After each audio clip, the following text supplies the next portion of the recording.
প্রেমের সম্পর্কে অন্ধ হয়ে নিজের স্বামীকে খুন করার অভিযোগে স্ত্রী ও তার প্রেমিককে গ্রেপ্তার করল পুলিশ।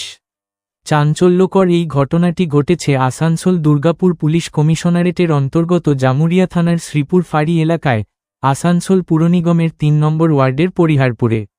পুলিশ সূত্রে জানা গেছে, মৃতের নাম সঞ্জীব বাউরি।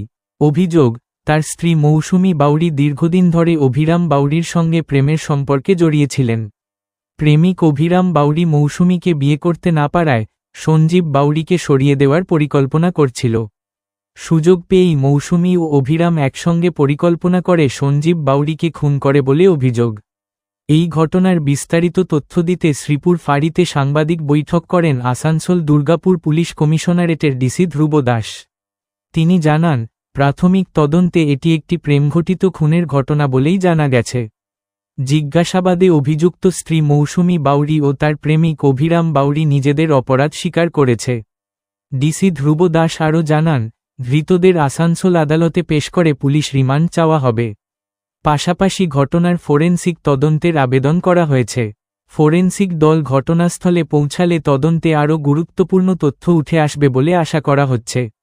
অন্যদিকে, অভিযুক্ত অভিরাম বাউরি দাবি করেছে, সে কোনো খুন করেনি এবং তাকে মিথ্যা মামলায় ফাঁসানো হচ্ছে। তবে পুলিশ গোটা বিষয়টি খতিয়ে দেখছে এবং তদন্ত এখনও চলছে। 11টা নাগাদ পরিহারপুরে বড় বাঁধের কাছে একটা ডেড বডি পাওয়া যায়। যে ডিসিশনকে আমরা আইডেন্টিফাই করতে পারি, যার নাম ছিল সঞ্জয় বাউরি, 53 ইয়ার্স এজ। ওখানকারই পরিহারপুরেরই বাসিন্দা, পরিহারপুর থান্ডারপাড়ায় থাকে এবং ওখানকারই একটা ইটভাটায় কাজ করে। তো ডেড বডি পাওয়ার পর আমরা যা ফর্মালিটিস আছে সেগুলো করি। সুরাথালের সময় আমরা ডেড বডির ওপরে বেশ কিছু ইনজুরি দেখতে পাই, ফেস, নেক, এই সমস্ত এরিয়ায়। পিএম কালকে অলরেডি হয়ে গেছে, বডিও ডিসপোজ অফ হয়ে গেছে। ইভিনিংয়ে ওনারা একটা কমপ্লেন দিয়েছেন ওনার বাড়ির লোকেরা, এবং যার উপর মার্ডার কেস স্টার্ট হয়েছে। আমরা এখনও পর্যন্ত যে ইনভেস্টিগেশন করেছি, ওসি জামুরিয়া এবং তার নেতৃত্বে যে ইনভেস্টিগেশন হয়েছে, তাতে ডিসিজের ওয়াইফ মৌসুমী বাউরি এবং ওনার ওয়াইফের একজন বিশেষ বন্ধু যার নাম অভিরাম বাউরি, উনিও ওই গ্রামেরই বাসিন্দা। এই দুজনের ইনভলভমেন্ট আমরা পাই, দুজনকে আমরা অ্যারেস্ট করেছি।